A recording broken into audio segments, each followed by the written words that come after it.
Hello everyone, and welcome back to the Beatles Forever. Today we're going to continue on our story about Mal Evans and the years he spent with the Beatles. It's from the book Living the Beatles Legend by Kenneth Womack.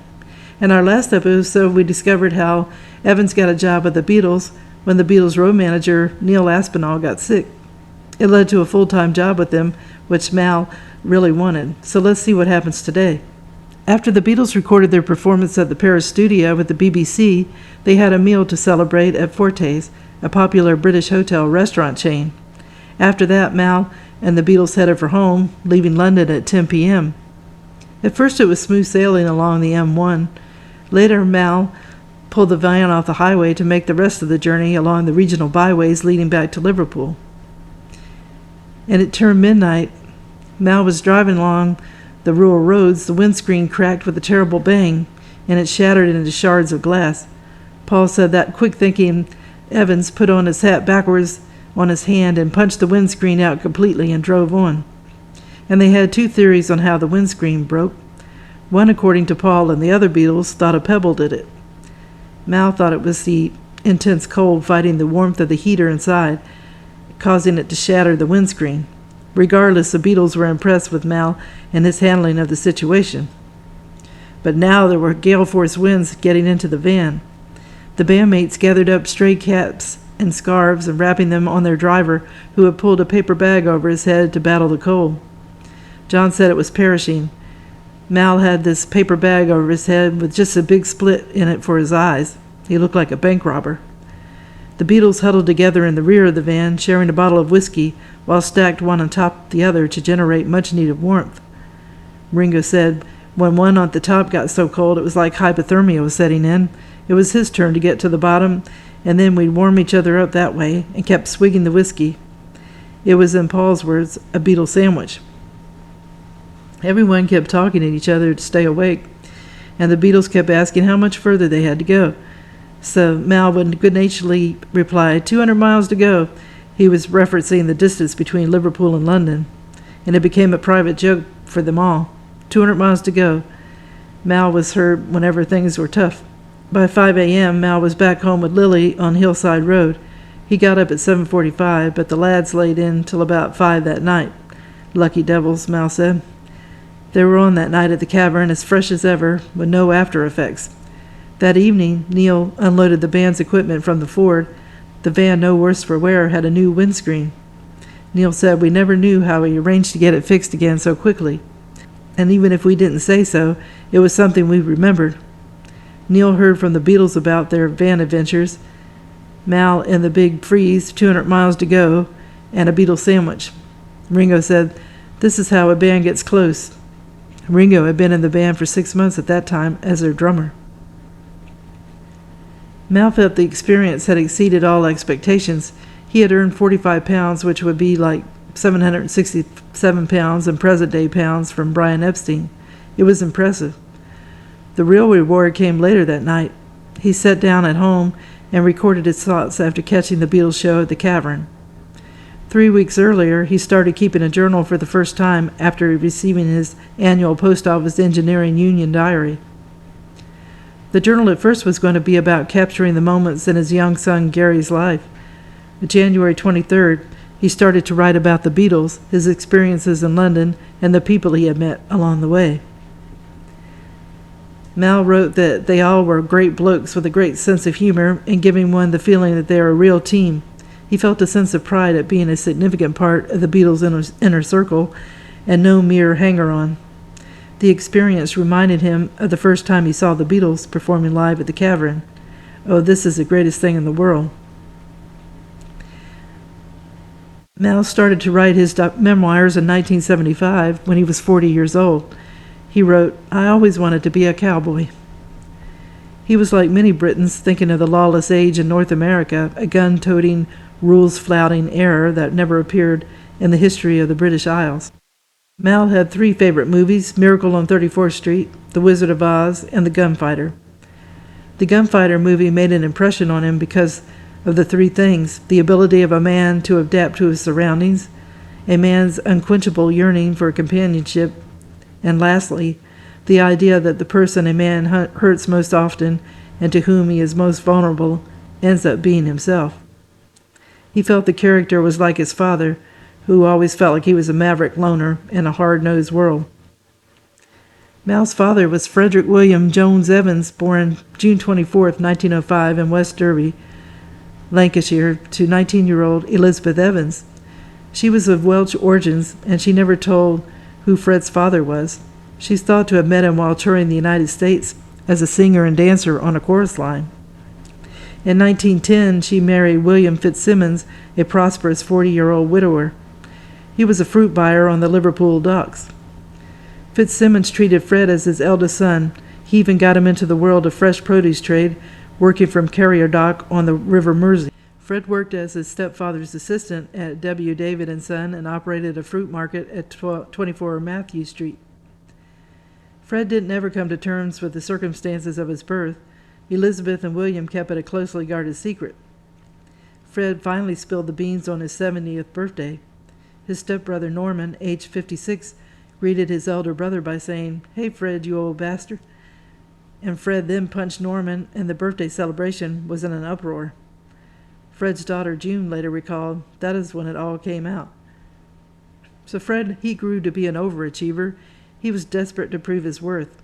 He spent much of his summers on the Wirral Peninsula across the River Mersey from Liverpool. Fitzsimmons owned a seaside cottage in the village of Meals near Hoy Lake, and Fred taught himself how to swim in the Irish Sea. He also learned sport fishing. When he got older, he became an avid motorcyclist, competing in events sponsored by the Auto Cycle Union across the region. By his 20s, he was seen around Liverpool on his prized blue Francis Barnett motorcycle. It had a vintage sidecar so he could carry his ferrying dates around the city. Fred left his stepfather's employment and took a job as a tally clerk for J.A. Sloan Importers. He became a successful tradesman in a highly competitive marketplace. He was a natural leader who organized his dockers into a well-oiled machine capable of turning out a cargo hold in no time flat. In the summer of 1934, he met 20-year-old Joan Hazel Evans, no relation. She was a championship swimmer from West Derby, and Joan introduced herself to Fred on a whim. At the time, he was fishing from a boat moored offshore from Wirral. Not missing a beat, Joan swam out to Fred's boat. Fred spotted her and said, "Get back, you're going to be washed out to sea." Joan wasn't discouraged, and soon she was riding along with Fred in his sidecar. That October, Fred and Joan were married at St. John the Evangelist Church in Knotty Ash. The reason for the whirlwind courtship was because Joan was pregnant. The couple got a home at 31 Lawrence Street in Liverpool's Fairfield neighborhood. May 27, 1935, a blonde-haired, green-eyed Malcolm Frederick Evans was born. He was named in honor of the British racing star Malcolm Campbell, one of Fred's personal heroes. Mal had an early memory of riding in his father's sidecar while being held close in the warmth and security of his mother's arms. By 1939, Fred and Joan could afford to leave their modest home on Lawrence Street for a semi-detached council house situated in Wavertree at 75 Walgrave Road, where they were joined by Fred's widowed mother, Elizabeth, who helped Joan doing household chores. Mal's early years were uneventful, though he did have a severe case of whooping cough that left him with an indentation in his upper chest. At the end of the 1930s, Mal made friends with Ronnie Gore, who lived a few doors down. He was 7 months older than Mal, and he resented that Ronnie was very obedient to his mother. Mal would later say, "Many times my mother was to say to me, 'Why can't you be like Ronnie? He's such a good lad for his mother.'" In spite of this, Mal joked, "Our friendship grew." Mal's sister Pamela Joan was born August 1936, followed by Barbara Hazel in October 1938.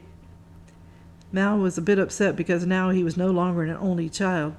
He stated that this was to turn me into a right little bastard, having my nose pushed out just when I was beginning to enjoy the spotlight and appreciate the attention I was getting. It was a wonder to me that this did not make me hate all women for the rest of my life. But Mal need not have worried. He was much loved by Fred and Joan, who had nicknamed him their little Mackie. Then the war came along in September 3, 1939. Fred and his young family were on holiday, and when they got back to Liverpool, they were issued gas masks, and Mal and Pam got a kid-friendly respirators. It had Mickey Mouse on it. Fred and family made arrangements to move to Deeserth, Wales, and a seaside college called Brunel. Fred at this time was 34, but he knew it was only a matter of time before he would be called upon to join the armed forces. In September 1940, he was serving as a private attached to the Royal Air Force's Signal Corps. While Fred was in basic training, he had his family living safely in Wales. Liverpool, on the other hand, was reeling from the raids, and thousands of homes were destroyed. By the end of the war, the port city would suffer the loss of more than 4,000 lives, second only to the death and destruction in London. Fred had motorcycle skills, and he began his tour of duty as a dispatch rider. He was lucky to be stationed at RAF base in Preston, only a few miles north of Deeserth.